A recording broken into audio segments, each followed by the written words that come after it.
Dear friends, very good morning. आज का एक बहुत इम्पॉर्टेंट टॉपिक है माइग्रेन।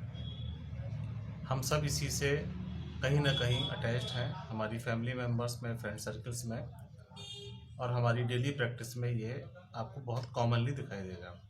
पेशेंट कंप्लेन करते हैं, सर में दर्द होता है, स्टार्ट होता है, दवा खाते हैं, ठीक होता है, कंटिन्यू रहता है, और भारी से सर रहता है। किस तरह का दर्द है, क्या है, कैसे डायग्नोस करें, क्या करें, ये बड़ी क्लिनिकल प्रैक्टिस में भी बड़ी प्रॉब्लम्स हैं। और आज हम आपको इसी टॉपिक पे थोड़ा सा डिटेल में डिस्कस करते हैं। हेडेक जो है, ये सर का दर्द एक अनप्लीजेंट सेंसेशन है। वो दर्द जिसको हम बता नहीं सकते कि है क्या, लेकिन स्पेशली माइग्रेन के केस में सर में दर्द होना, आधे सर में दर्द होना, फ्लैश लाइट होना, आंखों के आगे डॉट्स आना, चमक होना, उल्टी का मन करना, उल्टी हो जाना, पल्स का तेज चलना, घबराहट हो जाना, सर का दर्द, किसी भी चीज़ से काबू में नहीं आना, आवाज़ का बुरा लगना, ये सारी चीज़ें एक प्रकार के सर दर्द में आ जाती हैं। करीब करीब 1 करोड़ की पॉपुलेशन में 1% लोग इस बीमारी से ग्रसित हैं। महिला और पुरुष का रेशियो देखें तो 3 गुना महिला इसमें आती हैं। इसमें किसी भी लैब टेस्ट की ज़रूरत नहीं है, ईजिली आप इसको डायग्नोस कर सकते हैं, और डायग्नोस करने के बाद आप अपने एक किसी अच्छे फिजिशियन से डिस्कस भी कर सकते हैं। चलिए हम बताते हैं कि इसके कॉजेज़ क्या क्या हैं, कैसे होता है ये, किनको होगा, कब होगा। तो सबसे पहला इसका कॉज है इमोशनल स्ट्रेस।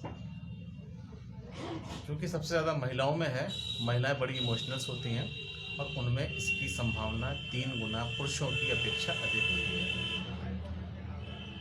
दूसरा कॉन्स्टिपेशन है। जब स्ट्रेस होगा तो कॉन्स्टिपेशन चांसेस बढ़ जाते हैं, क्योंकि हमारे ब्रेन में जब स्ट्रेस होगा तो ब्रेन को सिग्नल जाएंगे, सिग्नल ब्रेन से रिसीव होंगे, फिर उसके बाद मैसेज करेंगे, फिर वो ऐसे सिग्नल और ऐसे हार्मोन और ऐसे केमिकल रिलीज करते हैं जिससे कॉन्स्टिपेशन हो जाता है।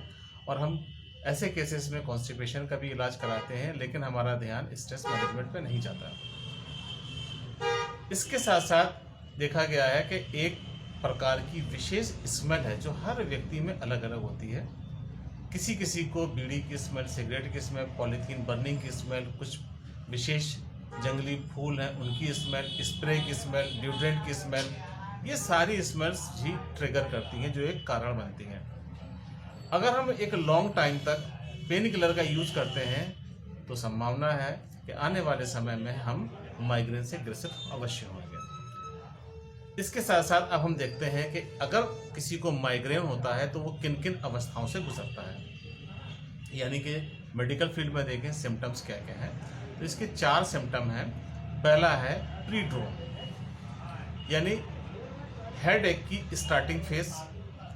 दूसरा है ऑरा, कि हम फील क्या करते हैं। तीसरा अटैक, जब हमें होता है तो हमें क्या क्या प्रतीत होता है। और चौथा है पोस्टड्रोम, यानी हो जाने के बाद अब हमको क्या होगा, इसके बाद के लक्षण क्या होंगे। तो सबसे पहले हम लेते हैं प्रीड्रोम। प्रीड्रोम क्या है? ये प्री हेडेक फेज है, जिसको हम फर्स्ट फेज भी कहते हैं। इसमें सबसे ज़्यादा इरिटेबिलिटी होती है, उलझन, चिड़चिड़ाहट होना, मन का बड़ा अजीब सा लगना, और डिप्रेशन होगा। इसमें उदासी सी आ जाएगी, किसी से बोलने का मन नहीं करेगा, खामोश लेटे रहो, लाइट बुझा दो, तेज़ आवाज़ ना करो। अगर घर में बच्चे हैं तो उनको बता दिया जाता है कि भाई आप आवाज़ ना करें, अभी इनको सर में दर्द हो रहा है। और ऐसे जिन लोगों को ये होता है तो वो अपने सर में मोटा सा कपड़ा, तौलिया और रुमाल या दुपट्टा बांध के सर को टाइट करते की कोशिश करते हैं, जिससे कि हमको रिलीफ मिल जाए। और ऐसा बहुत कम होता है कि इससे रिलीफ मिल जाए। दूसरी फेज आती है ऑरा। ऑरा में क्या होगा? ऑरा जो है, जो वार्निंग सिग्नल है मोटर, सेंसरी और स्पीच के, यानी कि जब ये फेज आ जाएगी तो हमको हमारी शरीर शिथिल हो जाएगा, दर्द होगा, अकड़न होगी, हमें अच्छा नहीं लगेगा, और इसके बाद सुस्ती रहेगी, हाथ पैरों में दर्द होगा, सर इतना दर्द होगा कि पल्स भी बहुत तेज चलेगी, घबराहट होगी, नींद नहीं आएगी। और ये 15 से 20% लोगों को ये फील होगा। इसके बाद आता है अटैक।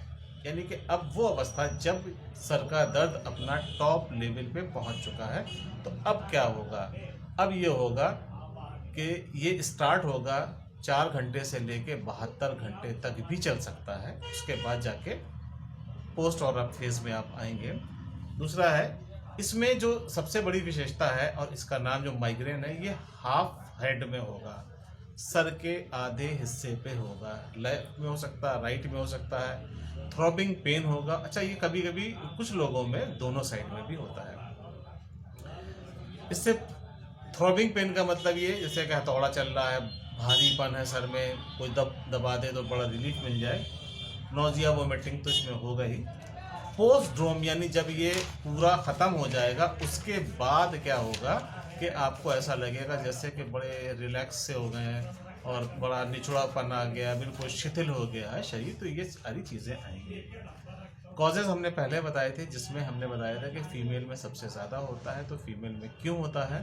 फीमेल में ड्यूरिंग मेंसेस, प्री मेंसेस और पोस्ट मेंसेस में ईस्ट्रोजन का जो हार्मोन है, जो स्पर्म में सेक्रेट हो रहा है, उसका अप एंड डाउन्स होते हैं, जिसके कारण उनको ये प्रॉब्लम्स आती हैं। प्रेगनेंसी में भी आती हैं।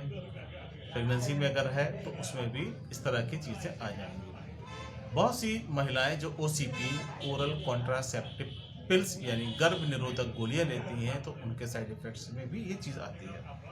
कुछ प्रकार के पेय पदार्थ हैं, जिसमें शराब है, जिसमें अल्कोहल, कैफीन से युक्त पेय पदार्थ हैं, इनमें भी सारी चीज़ें आ जाएंगी। स्ट्रेस, तनाव अगर है तो तनाव के कारण विभिन्न